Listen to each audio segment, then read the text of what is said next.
한 번의 여행과 그 포옹으로 인해서 두 인물의 상처나 불안이 모두 해소되었을 거라고는 생각하지 않습니다. 그래도 표현하는 법을 알게 된 데이비드와 나의 상실감을 이해해 주려는 사람이 있다는 것을 알게 된 벤지는 여행 전보다는 분명 더 나아지지 않았을까요?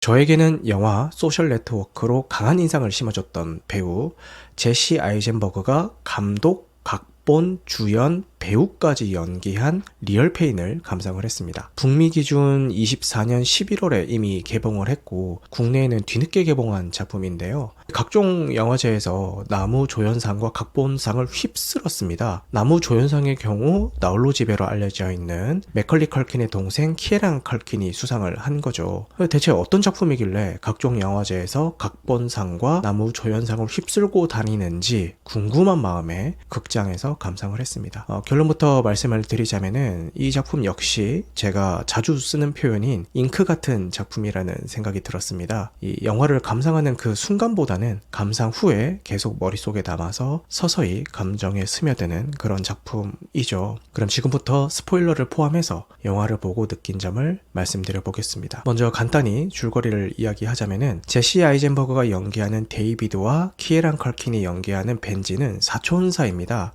이들은 홀로코스트에서 살아남은 할머니의 유산을 정리하기 위해 폴란드로 함께 여행을 떠납니다. 그런데 그냥 여행을 가는 게 아니라 유대인들의 아픔의 흔적이 있는 장소들을 안내해주는 가이드 투어를 신청을 했어요. 그래서 데이비드와 벤지는 그 투어에서 만난 사람들과 때로는 갈등하고 때로는 연대하며 역사적인 아픔과 개인의 아픔을 마주하게 된다는 이야기입니다. 저는 이 영화가 홀로코스트를 소재로 하고 있다는 것을 모르는 상태에서 감상을 했습니다. 이 성격이 정반대인 두 주인공이 여행 끝에 서로를 이해하게 된다라는 그런 힐링 로드무비쯤으로 생각을 했습니다. 근데 저뿐만 아니라 많은 분들이 이렇게 예상을 하고 극장에 들어가셨더라고요. 이 영화는 로드무비를 바탕으로 하고 있는 홀로코스트 작품입니다. 지금까지 수많은 홀로코스트 작품들이 있었죠. 가장 최근에는 존 오브 인터레스트가 유대인의 입장이 아닌 수용소 인근에 거주했던 독일군의 입장에서 제작이 돼서 큰 반향을 일으켰고요. 그런데 이 존 오브 인터레스트의 후반부에 보면은 갑자기 시점이 현대로 튀어서 유대인 수용소를 마치 박물관처럼 잘 보존하고 있는 장면이 나옵니다. 다소 뜬금없는 장면 같지만 이 유대인들의 비극과 독일군들의 잔혹함을 잊지 않겠다라는 이 후대의 강한 의지를 보여주기 위한 장치였죠.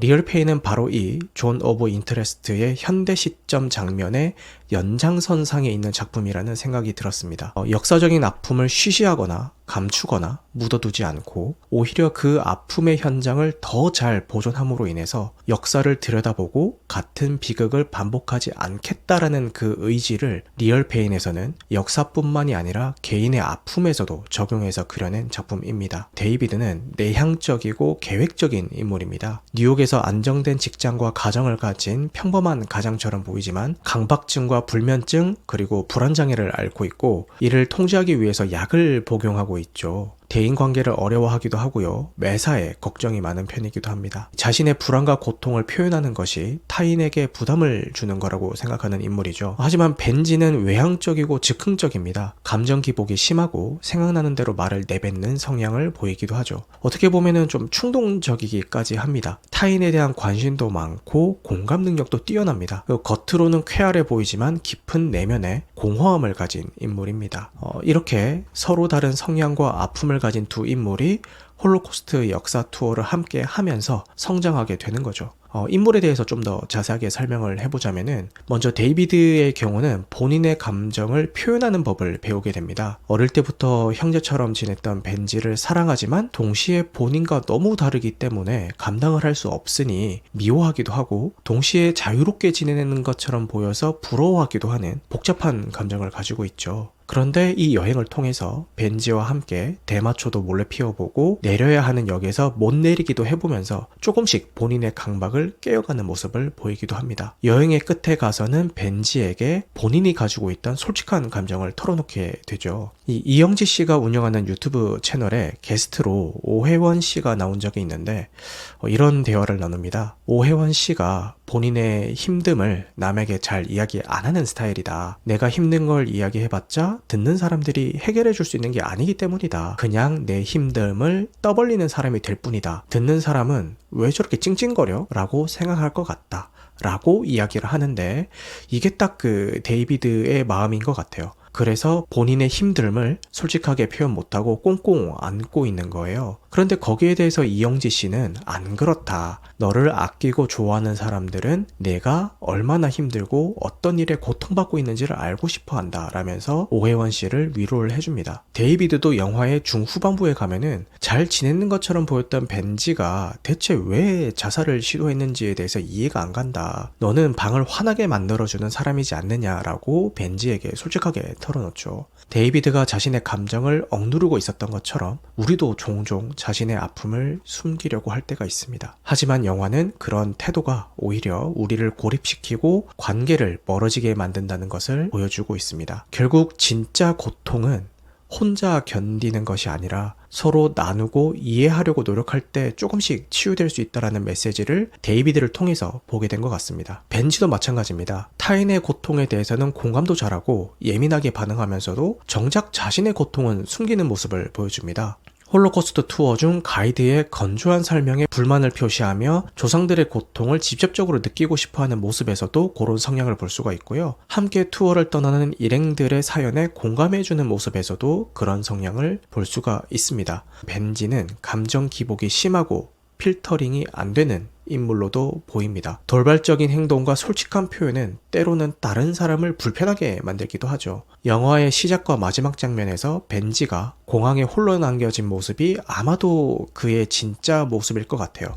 벤지의 우울하고 고통스러운 표정은 여행 내내 감춰왔던 벤지의 진짜 감정을 드러내는 것 같습니다. 벤지가 겉으로는 밝고 활발해 보이지만 내면에는 깊은 고통을 안고 있음을 보여주는 것 같기도 했습니다. 이 엔딩에 대해서 이야기가 많던데 벤지가 편안한 표정을 하고 있는 것 같다. 그래서 여행을 통해서 치유가 된 거다라고 보시는 분들도 있고 저처럼 여행이 끝난 뒤에 다시 불안한 모습으로 돌아간 거다라고 보시는 분들도 계시더라고요. 저는 여러 가지 해석을 의도한 열린 결말이라고 생각이 되고요. 어떻게 해석해도 다 좋은 결말이라는 생각이 듭니다. 단지 제가 벤지가 치유되지 않았다라고 생각했던 것은 물론 여행 전보다는 조금 더 편해졌을 수는 있지만 그렇다고 해서 벤지의 불안한 상처가 그 여행 한 번만으로 모두 해소되었을 거라고는 생각하지 않거든요. 이렇게 각자의 상처를 가진 인물들이 홀로코스트 투어를 떠나게 된 이유는 영화 내용적으로 보자면은 유대인이었던 할머니가 과거에 겪었던 고통을 마주하면서 동시에 추모하기 위해서였지만 영화 외적으로 보자면은 결국 역사적인 고통이 개인에게 어떤 영향을 미치는지 보여주고 싶었던 게 아닌가 싶습니다. 홀로코스트에서부터 살아남은 유대인들이 어떤 삶을 살았는지 그리고 그 2세와 3세가 각각 어떤 상황 속에서 살았는지 데이비드의 입을 통해서 묘사가 되기도 하죠. 그리고 나아가서는 그 고통을 마주하는 법을 보여주라는 것 같기도 했습니다. 유대인들은 본인들이 겪었던 아픈 역사를 숨기려고 하지 않고 오히려 드러내놓습니다. 동상을 세우고 유대인 수용소를 관리하면서 말이죠. 많은 사람들이 이 고통의 역사가 깃들어 있는 곳을 방문하며 과거 유대인들의 고통을 함께 공감해 주겠죠. 개인의 고통도 마찬가지라는 이야기를 하고 싶은 게 아닐까 싶습니다. 누구나 다 고통과 상처는 가지고 있다.